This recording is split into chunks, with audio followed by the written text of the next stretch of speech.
മണ്ണുത്തി ഇടപ്പള്ളി മേഖലയിൽ ഗതാഗത കുരുക്ക് രൂക്ഷമാണ്. തൃശ്ശൂരിൽ നിന്ന് എറണാകുളത്തേക്കുള്ള ദിശയിലാണ് ഗതാഗത കുരുക്കുള്ളത്.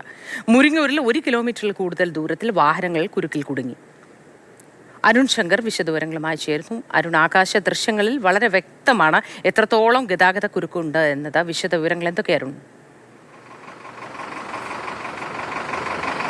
മുരിങ്ങൂരിൽ ഗതാഗത കുരുക്ക് രൂപപ്പെട്ടിട്ട് ദിവസങ്ങളേറെയായി. വെള്ളിയാഴ്ചയായിരുന്നു ഗതാഗത കുരുക്ക് വലിയ രീതിയിൽ രൂപപ്പെട്ടത്. തുടർച്ചയായിട്ട് മാറ്റമില്ലാതെ തന്നെ അവസ്ഥ തുടരുകയാണ്. ചെറിയ മാറ്റങ്ങൾ ഉണ്ടെങ്കിൽ പോലും അത് യാത്രക്കാരുടെ ദുരിതം പൂർണ്ണമായിട്ടും മാറ്റുന്നില്ല. ഇപ്പോഴും കിലോമീറ്ററുകളോളം വാഹനം ബ്ലോക്കായി കിടക്കുകയാണ്. അരുൺ, ഞാൻ ഇടപെടുന്നു. അതിനിടയിൽ ഒരു ആംബുലൻസ് കുടുങ്ങിക്കിടക്കുന്നത് നമുക്ക് കാണാൻ കഴിയുന്നുണ്ട്. ഈ ആംബുലൻസ് പോലെയുള്ള വാഹനങ്ങളെ കടത്തിവിടാനായി എന്ത് സംവിധാനമാണ് അവിടെ ഉള്ളത്? ഇത് എത്രത്തോളം പ്രായോഗികമാണ്? പാലിയേക്കര ടോൾ പ്ലാസ കഴിഞ്ഞിട്ട് ഇതുവരെ നമുക്ക് എവിടെ എത്താൻ പറ്റുന്നില്ല. കോട്ടയം പോവാണ്, എന്താ ചെയ്യാന്നൊരു ഐഡിയ ഇല്ല. ഓരോ ആളുകളും നമ്മളോട് നിർബന്ധപൂർവ്വം പ്രതികരണങ്ങൾ നൽകുകയാണ്. കാരണം അവർ അത്രത്തോളം സഹിച്ചു. അതാണ് ഇപ്പോൾ ആംബുലൻസ് രണ്ട് ആംബുലൻസ് നമ്മളിവിടെ നിൽക്കുന്ന സമയത്ത് തന്നെ ഏകദേശം അരമണിക്കൂറായി 2 ആംബുലൻസുകളാണ് ഈ കുരുക്കിൽ പെട്ടുപോയത്. അവ വളരെ പ്രയാസപ്പെട്ടാണ് ഈ ബ്ലോക്ക് ഒഴിവാക്കി മുന്നോട്ട് പോയത്. അത് ഒരുപാട് സമയം എടുത്തു തന്നെ പറയാം. കാരണം ആംബുലൻസിലൊക്കെ വരുന്ന രോഗികൾക്ക് എത്രയും വേഗം സുരക്ഷിത സ്ഥാനം, അതായത് ആശുപത്രിയിലേക്ക് എത്തുക എന്നുള്ളതാണ്. പക്ഷേ അതിന് പോലും വളരെയേറെ സമയമെടുക്കുന്നു എന്നുള്ളത് ഈ പ്രശ്നത്തിൻ്റെ ഗൗരവം വർദ്ധിപ്പിക്കുന്നു. ഇപ്പോഴും ബന്ധപ്പെട്ടവർ ഒരു ശാശ്വത പരിഹാരം അല്ലെങ്കിൽ ഒരു ബദൽ പരിഹാരത്തിലേക്കൊന്നും പോകുന്നില്ല. അങ്ങനെ പോയിരുന്നെങ്കിൽ ഒരു പക്ഷേ ഈ പ്രശ്നങ്ങൾ നേരിടേണ്ടി വരുമായിരുന്നില്ല. അതുമാത്രമല്ല, ഇവിടെ നമ്മുടെ ആസൂത്രണത്തിലെ പിഴവ് എടുത്തു പറയേണ്ടത് തന്നെയാണ്. ഇവിടെ ഇത്തരം അടിപ്പാതകൾ നിർമ്മിക്കുന്നുണ്ട്. ആ അടിപ്പാതകൾ നിർമ്മിക്കുമ്പോൾ എന്തുമാത്രം പ്രശ്നങ്ങൾ ഉണ്ടാകുമെന്ന് മുൻകൂട്ടി കാണേണ്ടതാണ്. അതിനനുസരിച്ച് മുന്നൊരുക്കങ്ങൾ നടത്തേണ്ടതാണ്. ഏറ്റവും വലിയ പ്രശ്നമായിട്ട് ഇവിടെ നിൽക്കുന്നത് ഈ സർവീസ് റോഡുകളുടെ ശോച്യാവസ്ഥയാണ്. സർവീസ് റോഡുകളുടെ ശോച്യാവസ്ഥ മൂലമാണ് ഈ വാഹനങ്ങൾ വളരെ വേഗത കുറച്ച് പോകേണ്ടി വരുന്നത്. അതാണ് ഈ ബ്ലോക്കിനൊരു പ്രധാനപ്പെട്ട കാരണമായിട്ട് നിരവധി പേർ എടുത്ത് കാട്ടുന്നത്. എത്ര മണിക്കൂറായി? ഒരു 3/4 മണിക്കൂർ വരെയായി. ഇതിന്റെ അപ്പുറത്തും അതേപോലെ തന്നെ 3/4 മണിക്കൂർ വരെയായി.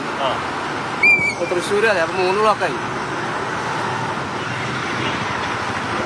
എല്ലാവരും ഇതാണ് പറയുന്നത്, 3/4 മണിക്കൂർ 1 മണിക്കൂർ. ഇപ്പം 2 വീലേഴ്സ് മാത്രമാണ്, ഇരുചക്ര വാഹനക്കാർ മാത്രമാണ് എങ്ങനെയെങ്കിലും കുത്തിക്കയറ്റി പോകുന്നത്. വലിയ വാഹനങ്ങൾ വന്നവരെല്ലാം പെട്ടുകിടക്കുകയാണ്. ഇതിപ്പോൾ കാണാം ഏറ്റവും കൂടുതൽ ഭാരവാഹനങ്ങളാണെന്നുള്ളത് എടുത്തു പറയേണ്ടിയിരിക്കുന്നു. ഏറ്റവും കൂടുതൽ ഭാരവാഹനങ്ങളാണ്. അതാണ് ഒരു ബ്ലോക്കിന് പ്രധാനപ്പെട്ട കാരണമായിട്ട് പറയുന്നത്.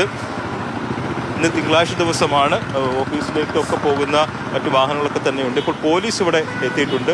വാഹനം തിരിച്ചുവിടാനുള്ള എല്ലാ നടപടികളും ഉണ്ടോ എന്ന് നമുക്ക് ചോദിക്കാം. സാറേ, വാഹനങ്ങൾ തിരിച്ചുവിടുന്നുണ്ടോ എങ്ങോട്ടെങ്കിലും? സാറിനോട് ഞാൻ പോന്നിട്ടുള്ളൂ. സാറിനോട് പോലീസ് വന്നിവിടെ വാഹനം നിയന്ത്രിക്കുന്നുണ്ട്. വാഹനം വേഗത്തിൽ കയറ്റിവിടാനുള്ള ശ്രമങ്ങൾ നടത്തുന്നുണ്ട്. പക്ഷേ ഈ സ്ഥലത്ത് കൂടെയൊക്കെയാണ് വാഹനങ്ങൾ പോകേണ്ടത്. ഈ സർവീസ് റോഡ് വഴിയൊക്കെയാണ് വാഹനങ്ങൾ പോകേണ്ടത്. അതുകൊണ്ട് തന്നെ ആ നടപടികൾക്ക് വേഗം ഉണ്ടാകില്ലെന്നുള്ളത് തന്നെ ഉറപ്പിച്ച് പറയാം. എന്തായാലും ഇതൊരു ദുരിത യാത്രയായിട്ട് തുടരുകയാണ്. ഇത് ദിവസങ്ങളോളം ഈ പ്രശ്നം തന്നെയാണ് ഇവിടെ ഉള്ളത്. ഇതിനു വേണ്ടിയുള്ള ഒരു പരിഹാരമാണ് ഈ യാത്രക്കാർ ആവശ്യപ്പെടുന്നത്. സ്ഥിര യാത്രക്കാരാണ് ഏറ്റവും കൂടുതൽ. ഇപ്പോൾ ഈ ഭാരവാഹനങ്ങളാണ് ഇവിടെ നമുക്ക് കാണാൻ കഴിയുന്ന ഏറ്റവും കൂടുതൽ വാഹനങ്ങൾ. ഇപ്പോൾ ഈ സമയം പോകുന്ന ഭാരവാഹനങ്ങളാണ്.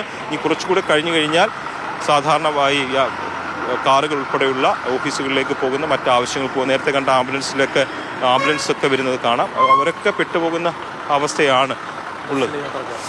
മണ്ണുത്തി ഇടപ്പള്ളി പാതയിലാണ് ദുരിതയാത്ര. അതിൽ മുരിങ്ങൂരിൽ നിന്നുള്ള ദൃശ്യങ്ങളാണ്. എവിടെ പോകാരുത്? പെരുമ്പാവൂർ.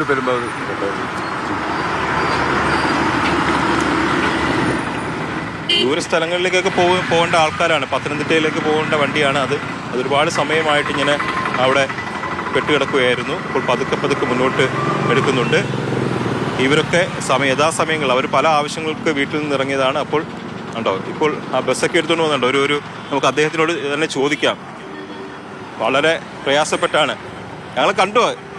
ചേട്ടൻ കാട്ടുന്നത് ഇവിടെ ആകെ തിരക്കായിട്ട് ആകെ പ്രശ്നങ്ങളായിട്ടാണ് പോകുന്നത്. ഞങ്ങൾ സ്ഥിരം പോണതാണ് ഇവിടെ. ഈ പോണ സമയത്ത് ഇവിടുത്തെ ബ്ലോക്ക് മാറുന്നില്ല, ഒരു സംഭവമില്ല. ഇത് എത്ര നാളായി സംഭവം തുടങ്ങിയിട്ട്. ഇപ്പൊ ഈ വണ്ടി നമ്മൾ തന്നെ ഇടിച്ചാകെ പ്രശ്നമായി ആയിരുന്നു. ആകെ കുഴപ്പമില്ല. ഞങ്ങൾ തൃശ്ശൂരിൽ നിന്ന് എല്ലാവർക്കും വേഗം പോകണം. എല്ലാവർക്കും വേഗം പോകണം. നമ്മൾ അടുത്തുകൂടെ പോകണം. നമ്മളെ എല്ലാ ആഴ്ചയിലും ഈ സംഭവങ്ങൾ വന്നുകൊണ്ടിരിക്കുന്നതാണ്. അങ്കമാലി വരെ ഫുള്ള് തിരക്ക് തന്നെയാണ് ഇവിടെ, ഒരു രക്ഷയില്ല. ജനങ്ങളെ ബുദ്ധിമുട്ടിക്കുന്നതിലൊരു കാര്യമില്ല കേട്ടോ സംഭവം. എന്ത് ചെയ്യാൻ പറഞ്ഞ പോലെ ജീവൻ പോലും അപകടത്തിലാക്കുന്ന അവസ്ഥ. KSRTC ഞങ്ങളുടെ മേൽ തട്ടിയാണ് സംഭവം. എന്ത് ചെയ്യാം, പറഞ്ഞിട്ട് കാര്യമില്ല. നമ്മൾ ജനങ്ങള് ഇങ്ങനെ പോവുകയല്ല, എന്താ ചെയ്യാൻ സംഭവം.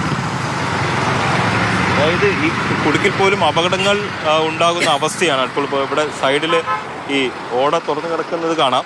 അങ്ങനെ പലതരത്തിലുള്ള വെല്ലുവിളികളും അതുപോലെ അപകട കെണികളും ഒക്കെയാണ് ഇവിടെ ഉള്ളത്. നേരത്തെ ഒരു ബൈക്കുകാരനെ ഇടിക്കാൻ KSRTC ബസ് പോയപ്പോൾ ആരെ കുറ്റം പറയും എന്നുള്ളത് ഒരു പ്രധാനപ്പെട്ട ചോദ്യമാണ്. പക്ഷെ ഇതൊക്കെയാണ് ഇവിടുത്തെ അവസ്ഥ. പല പ്രശ്നങ്ങളാണ് ഈ ഗതാഗത കുരുക്ക് മൂലം ജനങ്ങൾക്കും യാത്രക്കാർക്കും എല്ലാം ഉണ്ടാകുന്നത്. ഈ കാൽനട യാത്രക്കാരെ സംബന്ധിച്ചും ഇത് വലിയ വെല്ലുവിളിയാണ്. വാഹനങ്ങളിലെ കുത്തിക്കയറ്റി പോകുമ്പോൾ അവരെങ്ങനെ നടന്നു പോകും. അതോടൊപ്പം തന്നെ ഈ ഓടകൾ ഒക്കെ പല സ്ഥലത്തും തുറന്നു കിടക്കുകയാണ്. അപ്പോൾ അതും വലിയ വെല്ലുവിളിയാണ്. അനുഭവിക്കുക എന്നുള്ളതല്ലാതെ അടിസ്ഥാന സൗകര്യങ്ങൾ, സംവിധാനങ്ങൾ ഇത്രയും പരിതാപകരമാണെന്നിരിക്കെ അരുൺ, പലപ്പോഴും ഈ ടൂ വീലർ അടക്കമുള്ള എല്ലാ വാഹനങ്ങളും, ടൂ വീലർ മാത്രമല്ല വാഹനങ്ങളും ഞാൻ മുമ്പേ എന്ന വാശിയോടെ പോകാറുണ്ട്. അത് പലപ്പോഴും ഗതാഗത കുരുക്ക് വർദ്ധിപ്പിക്കാനൊരു കാരണമാകുന്നുണ്ട്. ഒരു വാഹനം നിർത്തിയാൽ അതിന് മുന്നിൽ മറ്റെന്തെങ്കിലും തടസ്സങ്ങൾ ഉണ്ട് എന്ന് മനസ്സിലാക്കാൻ പൊതുവെ മലയാളി ശ്രമിക്കാറില്ല. പകരം ആ കിട്ടുന്ന ചെറിയ വിടവിലൂടെ വാഹനം മുന്നോട്ടെടുക്കാനോ കൂടുതൽ കുരുക്കിലേക്ക് നയിക്കാനോ മാത്രമാണ് ഇത് ഉതകുക എന്നത് പലപ്പോഴും ആരും തിരിച്ചറിയുന്നില്ല. ഇത് മണിക്കൂറുകൾ വീണ്ടും വൈകിപ്പിക്കാനുള്ള ഒരു കാരണമാവുകയും ചെയ്യുന്നുണ്ട്. നമുക്ക് സ്വാഭാവികമായും അതുവഴിയുള്ള യാത്ര ബുദ്ധിമുട്ടാണ്.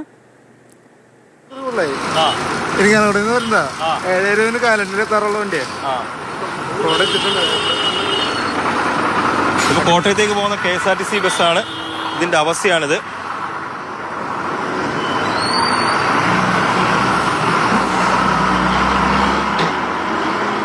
പറയൂ അരുൺ.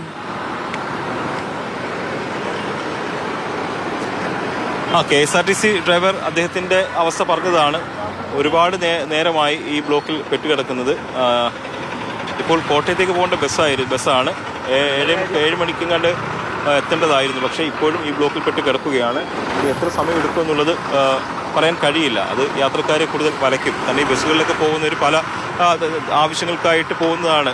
പല ഓഫീസ് ആവശ്യങ്ങൾക്കും മറ്റു സ്വകാര്യ ആവശ്യങ്ങൾക്കൊക്കെ പോകുന്നവരാണ്. അവരൊക്കെ കൃത്യമായി സമയം കണക്കൂട്ടിയാണ് പോകുന്നത്. 10 മണിയോടെ ചെല്ലാം, ഈ ബസ് പിടിച്ചു കഴിഞ്ഞാൽ 10 മണിക്ക് അവിടെ എത്താം, അതിനുശേഷം തിരിച്ചു വരാമെന്നൊക്കെയുള്ളതാണ് കണക്കൂട്ടൽ. പക്ഷേ ആ കണക്കൂട്ടലൊന്നും നടക്കില്ല. അത് അവരുടെ ദുരിതം വീണ്ടും വർദ്ധിപ്പിക്കുന്ന അവസ്ഥയാണുള്ളത്. ഇപ്പോഴും നിരവധി ആളുകൾ ഇവിടെ കുടുങ്ങിക്കിടക്കുന്നുണ്ട്. വലിയ വാഹനങ്ങൾ നിക്കില്ലേ ഇവിടെ എത്ര നേരമായി? ഏകദേശം ഒരു 15 മിനിറ്റോളായി ആ ഫ്ലൈഓവറിന് മുകളിൽ നിന്ന്. ബ്ലോക്ക് ഉണ്ടായിരുന്നു, അറിഞ്ഞില്ലായിരുന്നോ? ബ്ലോക്ക് 2 ബ്ലോക്ക് കുഴപ്പമില്ലാണ്ട് പോകുന്നു. പിന്നെ ഇത് വന്നപ്പോ കുറച്ച് അധികം ഇതായി. ഇപ്പൊ ലൈറ്റൻസ് ഏകദേശം ഒരു 20-25 മിനിറ്റ് വാർത്തയൊക്കെ വന്നു വലിയ ബ്ലോക്ക് ആണെന്നുള്ളത്. അതെ, വേറെ നിവർത്തിയില്ലല്ലോ, സഹിച്ചാലേ പറ്റുള്ളൂ. വേറെ വഴികളൊന്നുമില്ല. വേറെ വഴികളുണ്ടായിരുന്നു. ഇന്നിപ്പോ ബ്ലോക്ക് കുറവായിരുന്നു കണ്ടപ്പോൾ അങ്ങോട്ട് വന്ന്. ഇനി അഷ്ടമിച്ചിറ വഴി പോകാറുണ്ട് നോർമലി. ഞങ്ങള് തൃശ്ശൂരാണ് സ്ഥലം. വഴികളൊക്കെ അറിയായിരുന്നു? അതെ അറിയാം. ബ്ലോക്ക് ഉണ്ടാകില്ലെന്ന് പറഞ്ഞ് വന്നതാണ്. ഈ തൃശ്ശൂർക്കാരനാണ്. ബദൽ വഴികളൊക്കെ അറിയാമായിരുന്നു, പക്ഷെ വന്നിട്ടും പെട്ടുപോയി. പെട്ടുപോയി 3/4 മണിക്കൂറായി. ഇപ്പൊ 3ാമത്തെ സ്ഥലത്താണ് ഇപ്പോൾ ഉള്ളത്. ഇനിയുണ്ടല്ലോ ഒന്നോടെ. അപ്പൊ 2 മണിക്കൂർ മുമ്പ് ഇറങ്ങിയിട്ട് 4 മണിക്കൂർ കഴിഞ്ഞപ്പോ ചെല്ലുന്ന സ്ഥിതിയുള്ളത്. അല്ലാതെ പെട്ടതാണോ? അല്ല, ഇത് സ്ഥിരം പെടുന്നതാണ്. ആഴ്ചയിൽ ഒരിക്കൽ വെച്ച് ഈ വഴിക്ക് ഇങ്ങനെയാണല്ലോ, ശീലമായി. ഇതിലും ഭേദം ഈ ഇത് വരാതിരിക്കുവാനും നല്ലതെന്ന് തോന്നി പോകുന്ന ഒരവസ്ഥ ഉണ്ടാവുന്നത്. 1 വർഷത്തോളമായിട്ട് ഇങ്ങനെ ഡെയിലി നമ്മൾ പോകുന്നതാണ്. അല്ല, ഇതിലും ഭേദം ഞങ്ങൾ ഒരു നിവൃത്തി ഇല്ലെങ്കിൽ പറവൂര് വഴി പോകാറുണ്ട്. അപ്പൊ അതിലും വലിയ കഷ്ടമായിട്ട് വരുവാണ്. ടോൾ കൊടുക്കേണ്ട ഒരു ആശ്വാസം തന്നെയാണ്. അല്ലെങ്കിൽ 90 അവിടെ അങ്ങോട്ട് ഒരു ക്യൂ നിൽക്കേണ്ട വരുമായിരുന്നു. അപ്പൊ അതിൽ നിന്ന് ഒഴിവായതൊരു ഒരു മെച്ചമായിട്ട് വേണേൽ കൂട്ടാം നമുക്ക്. എങ്കിൽ പോലും ഭയങ്കര പ്രയാസമാണ്. പറവൂർ വഴി എന്ന് വെച്ചിട്ടുണ്ടെങ്കിൽ ചാവക്കാട് ഭാഗത്ത് റോഡ് വളരെ മോശമായതുകൊണ്ട് അല്ലെങ്കിൽ ഞങ്ങൾ ആ വഴിക്ക് പോകാറുണ്ട്. പറവൂർ വഴി വന്നിട്ട് നേരെ എയർപോർട്ടിലേക്ക് പോകുന്നൊരു വഴിയുണ്ടല്ലോ, അങ്ങനെ വരാറുണ്ട്. Okay, thank you.